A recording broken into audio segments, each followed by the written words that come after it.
Dad kicked me out until I said sorry to his precious favorites, my sister and her kid. I simply said, okay. By morning I was gone. Just like my account they used. What happened after that tore their whole world apart. They say blood is thicker than water, but in my case, money and manipulation proved thicker than both. I lived with my dad, my sister Jenna, and her 7-year-old son Milo for 3 years. Not because I was struggling to make it on my own, but because they were. My dad was pushing retirement, Jenna hadn't worked in years, and Milo needed everything all at once. Clothes, dentist visits, school fees, more clothes. I paid for more things in that house than I care to admit. It started small, chipping in for the electricity. Then I was covering the Wi-Fi. Next it was groceries, then school supplies, then somehow I was the one paying for Netflix, the water bill, and the Costco runs. I even bought the bunk bed for Milo's room. They called it temporary help. It never ended. I didn't complain. I figured it was family and we were all just getting through a rough patch. But then came the record incident. Dad's prized vinyl collection. He kept them in a cabinet and never let anyone touch them. That day I got home from a brutal shift, opened the door and found records spread across the floor, black discs covered in neon marker. Milo was sitting in the middle of it all, legs crossed, uncapped Sharpies in both hands. I didn't yell. I asked him calmly who gave him the markers. He said Jenna had. That she told him to stay busy while she ran to the store. The entire living room looked like a toddler art studio. Jenna came home half an hour later and went ballistic. Not at Milo. At me. Said I had no right to question her son. Claimed I had traumatized him. I was stunned. She wasn't even apologetic about the records. Just launched into this tirade about how I was always judging her parenting. Dad walked in during the middle of it. Looked at the wrecked records, then looked at me like I'd done it myself. Jenna turned on the waterworks and said I made Milo cry. He stood there, arms crossed, and told me I needed to apologize. Thought he was joking. I waited for him to laugh or at least realize how backwards it all sounded. But no. He doubled down. Said this wasn't the first time I had overstepped. I asked him straight up if he was serious. He said either I apologized or I left. Like that. No discussion. I'd been helping them for 3 years. Paid their bills. Paid for their food. Canceled dates because they needed rides. Put my own debt on hold to buy things they needed. And now I was being kicked out because I wouldn't bow to my sister and her kid. So I said, okay. I packed that night. Took my laptop, my documents, some clothes, and left everything else. I didn't say goodbye. I didn't leave a note. By the time they woke up I was gone. And so was the phone plan Jenna used. My name was on the account. Gone. The Wi-Fi. The Netflix. The Amazon Prime with the monthly deliveries. The utilities I'd been paying under my name? All set to cancel. Everything they used that came from me vanished like smoke. By noon I had 20 messages. Jenna was furious. No data on her phone. Milo couldn't watch his cartoons.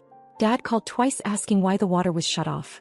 My cousin Jamie texted me confused because she'd heard some weird version of the story from Jenna. Something about me storming off in a rage. I ignored them all. What they didn't realize was that I wasn't just leaving. I was cutting them off. Completely. 3 days passed before Dad tried calling again. Jenna had already left 5 voicemails filled with half threats, half pleas. You didn't have to be so dramatic. Milo doesn't understand why you're being cruel. And my favorite, you need to grow up and come home. As if I was the child in this equation. I didn't pick up. I wasn't ready to speak, and honestly I had nothing left to say. What they hadn't noticed yet was how deep I'd been involved in keeping that house running.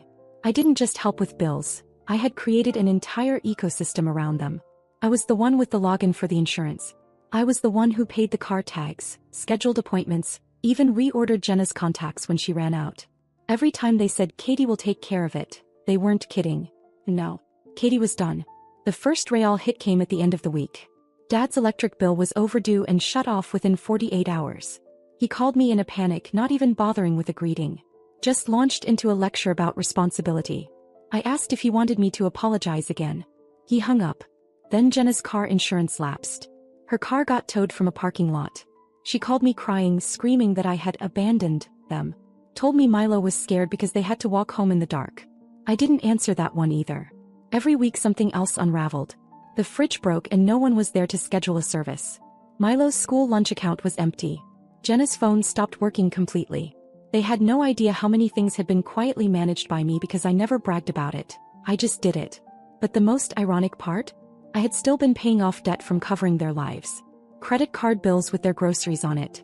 A $1,000 vet bill for their old dog that wasn't even mine. At one point I was paying more toward their lives than I was spending on mine. And now they were scrambling. The house was cracking at the seams without me, and they were too stubborn to admit it. Then came the messages to the relatives. Apparently, Jenna had started reaching out to cousins, aunts, family, friends, anyone who'd listen. Spinning a version of the story where I had walked out after a fight and abandoned family in a time of need. Left out the part where they gave me an ultimatum over a 7-year-old scribbling on irreplaceable records.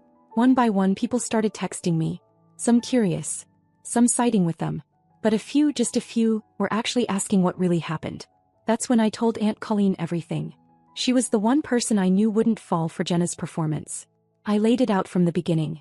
How I'd supported them for years, how the expenses kept piling up, how I was kicked out for not apologizing to a child who destroyed something he shouldn't have even touched. Colleen didn't reply right away, but when she did, she asked one question. Did you really cover all that for them? I sent her screenshots, receipts, payments, texts from Jenna asking for money, even the last utility bill I paid. She responded with 3 words. I believe you. I thought that was the end of it. I had no idea what she would do next. But whatever it was going to change everything. Aunt Colleen didn't confront them directly, at least not right away. That's not her style. She works slow, quiet, but when she moves it's like a freight train. You don't even see it coming until it hits. I thought maybe she just wanted to understand, maybe she'd keep her distance from the whole mess. But then I got a text from my cousin Erica. She asked, "Did you hear about the cruise?" I hadn't. Apparently, our big extended family was planning a summer cruise for next year. A massive 10-day trip. Alaska fjords, the whole thing. Colleen was organizing it. She had already started putting people into groups, sending out booking links. Everyone was talking about it in the family group chat I wasn't part of anymore, thanks to Jenna. She'd removed me after her little campaign of playing the victim started. So I asked Erica if Dad, Jenna, and Milo were going too. Her response? Nope. They're not invited. At first I thought maybe she meant they just hadn't booked yet. But no. Colleen had explicitly told the family that certain people were not welcome on the trip this time around. She didn't use names in the chat, but everyone knew. I didn't even know what to say. Then it got even weirder. A few days later, Dad showed up at my door. He didn't text first. Just showed up holding a 6-pack of beer like it was supposed to smooth everything over. I didn't invite him in. He stood there awkwardly in the hallway, said he wanted to talk. He mentioned the cruise. Said it was a misunderstanding, and Colleen was just overreacting because she was too sensitive to family drama. Then he said something that actually made me laugh. You know, if you could just clear things up with her, maybe she'd let it go. Let what go? I didn't say much. Just stared at him until he got the hint. He muttered something about Jenna not meaning to make things worse and that Milo missed me. That was rich. He left after 5 minutes. 2 days later, Jenna tried calling. When I didn't answer, she left a voicemail that switched between apologizing and blaming me for turning the family against her. She said I was acting like a stranger. Like I was the one tearing the family apart. I didn't respond. I had spent years being their safety net. The fixer. The one they leaned on whenever life got even slightly inconvenient. The second I needed a sliver of respect, they booted me out and thought they'd get away with it. But now they were starting to feel it. Colleen wasn't done. She started reaching out to other relatives. Quietly. Calmly. With facts. She'd seen the receipts. She'd done the math. She didn't raise her voice, she raised awareness. And the rest of the family? They started backing away from Dad and Jenna. Little by little. They weren't just losing money now. They were losing face. And for people like them, that was worse than anything I could have ever said. But the real hit? That was still on its way. The twist didn't come from Jenna or Dad. Came from Uncle Mark, the quiet one. He's always been in the background, rarely talks, never picks sides.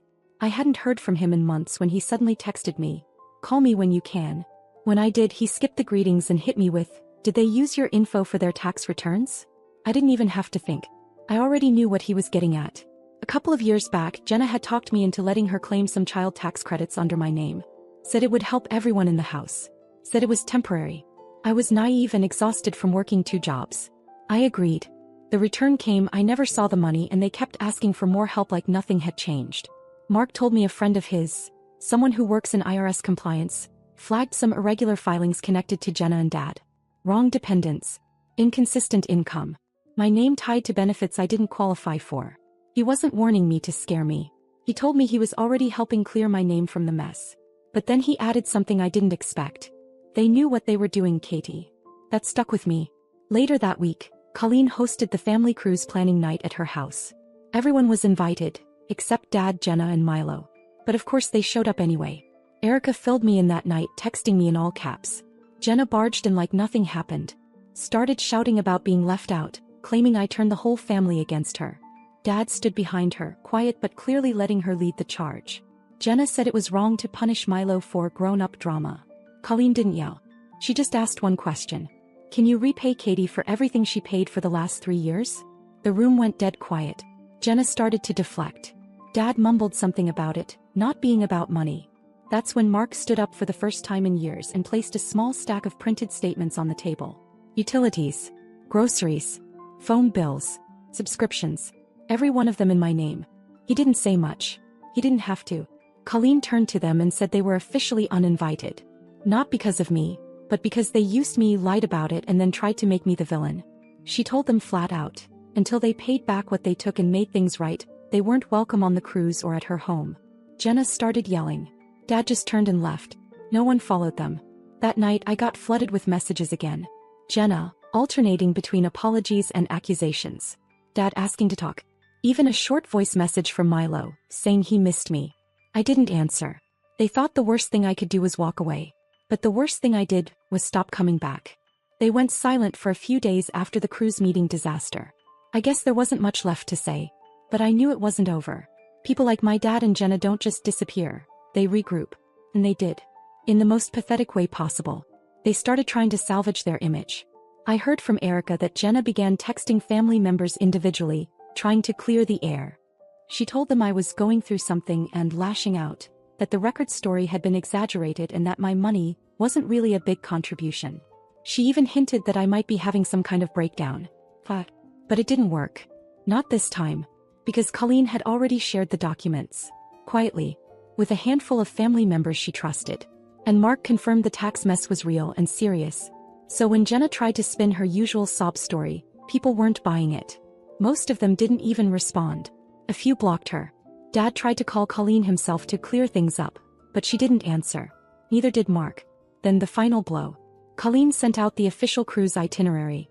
Flights. Cabins. Room pairings. I was listed in the big suite along with Erica, her husband, and a couple of cousins I actually liked. A little note at the bottom said, all arrangements are final. No changes. Jenna's name wasn't on the list. Neither was Dad's. The message spread fast. I got a text from Jenna that night that said, you really think this is fair? Milo was looking forward to it. He did nothing to you. Then another from Dad.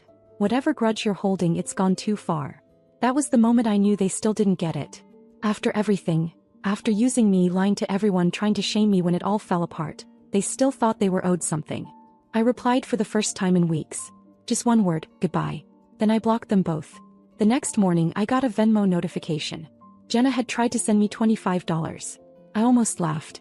Maybe it was some twisted peace offering, or maybe she was hoping it would start a conversation. Either way, I declined it. I didn't need their money. I never did. I just wanted my life back. And now I had it. The morning of the cruise, I woke up to the kind of silence I hadn't heard in years. No banging doors. No Milo cartoons blasting through the walls. No Jenna shouting across the house. Just my phone buzzing faintly on the nightstand. A new email. Subject line, you win. I didn't open it. I packed my bag slowly, savoring the stillness. My flight to the port city was at 10:40 a.m. Erica had already texted me from the airport with a selfie and a mimosa. Vacation starts now, she wrote. Colleen had arranged everything. Flights, transfers, even matching luggage tags. I felt weirdly calm. Like something was being sealed behind me as I zipped my suitcase shut. Just before I left the house, there was a knock at the door. 2 soft taps, like someone unsure they even wanted to be there. I didn't open it. I already knew. My phone buzzed again. A random number. We're outside. Please talk to us. Just 5 minutes. I watched from the upstairs window as Dad and Jenna stood on the porch. Milo sitting in the backseat of the car, kicking his legs. I stood there for a while, just watching them exist in that space that used to be mine. Then I turned away. By the time I got to the terminal, everything had shifted. Laughter, sunlight, distant steel drums playing over the speakers. Erica ran up and hugged me like we hadn't just seen each other a few weeks ago. Colleen handed me a folder with my itinerary and a shiny cruise badge with my name printed clean across it. She winked and said, you made the right call. As we boarded, someone mentioned that Jenna had been calling other family members again, trying to guilt her way into sympathy. Said she was devastated about the cruise and how unfair it was that a child had to pay the price for a family disagreement. But this time no one took the bait. Even the cousins who used to back her up had gone quiet. Colleen had already told everyone the truth. Quietly. No drama. Just facts. And facts had a way of doing damage Jenna couldn't spin her way out of. That afternoon we pulled away from the dock. Everyone leaned over the railing, taking photos, pointing at the open water. I stood back a little, drink in hand, watching the shoreline disappear. I thought about everything I'd carried for them, financially, emotionally. And I thought about how they didn't realize until it was too late that I was the one keeping everything afloat. I didn't text them goodbye. I didn't unblock them. I didn't open the email. I just let the distance grow. Somewhere back home they were sitting in that same old house, no power, no Wi-Fi, no support, telling themselves I'd come around eventually. But I wouldn't. This cruise wasn't just a vacation. It was proof that I could live without them, and that they couldn't function without me. And as the ship sailed farther out, I finally exhaled. Not because I'd won, but because I was free. But because I was free. But because I was